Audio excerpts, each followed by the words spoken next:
May the words of my mouth and the meditations of all of our hearts be always acceptable in thy sight, O Lord, our strength and our Redeemer. Amen. Please be seated.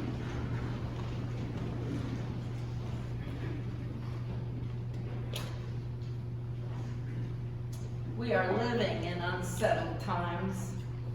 There's way too many news sources to keep us informed and fearful. Because for one thing, fear keeps us returning to the news. And there seems to be a constant barrage of shootings, murders, and drugs, human trafficking, hit and runs, thefts, even thefts off our own front porches, disaster and death in places we think are the least likely, school buses and Christmas parades. We all seem to be living in a world of division and hatred, whether it's politics, religion, race, gender, or sexual orientation.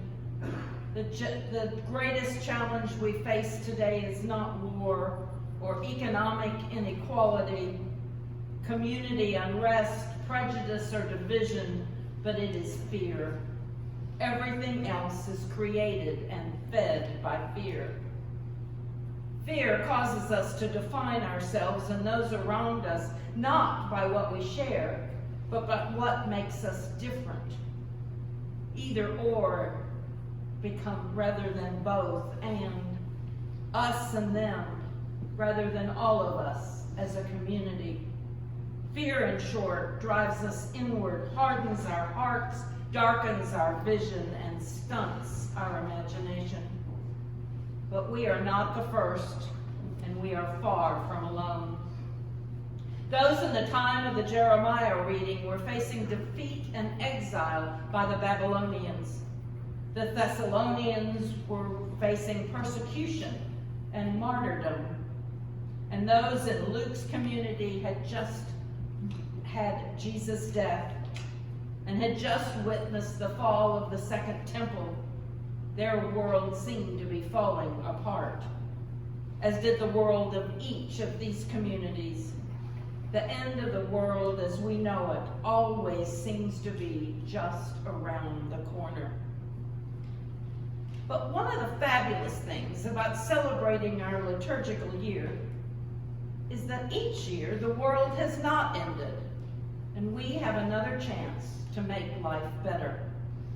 Jesus promises not to abandon his disciples, even amid the tumult and trauma of the world.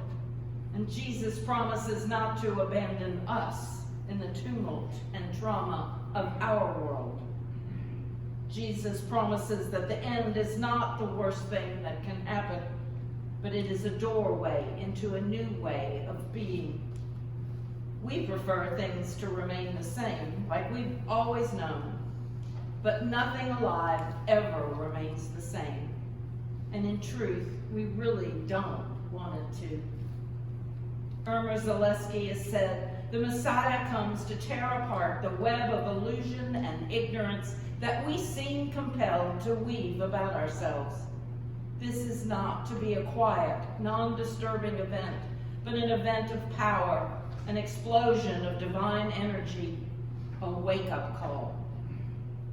Advent, this season of anticipation, reminds us that endings are not the worst thing that can happen to us.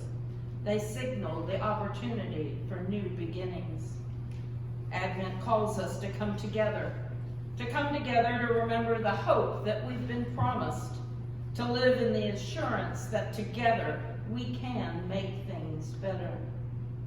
We are stronger together than any of us are alone, and we can call to one another, reminding ourselves that the hope is ours. To remind ourselves that love, joy, grace, and forgiveness can always be kept alive in the community of St. Mark's, and in the body of Christ. When we're having trouble remembering that hope that is in us alone. Today, we welcome Olivia Ann Rose into the body of Christ. into that very community of hope and promise. May we help uplift her as she grows in her life of faith, as we uphold one another. May we help to instill in her the hope that we share and the love that is ours. In so doing, remind us that the hope is ours and that love will always conquer. And may she know that her belovedness is shared with everyone else. In spite of the panic and doom that we hear proclaimed on each day's news, we have different words to share. Words of hope, words of peace and joy and love. So speak to your neighbor, whether your neighbor at home or your neighbor standing in line, and smile. Yield to that car that needs to merge. There are no small gestures. Actions motivated by the love and courage of Christ are never wasted. We rarely know the impact of one small gesture in someone's life. Your life, your light, your joy has more impact than you can imagine. You have power beyond compare. So thank you for your faith, your courage, your love. And may we act as an example to Olivia and go out and bless the world.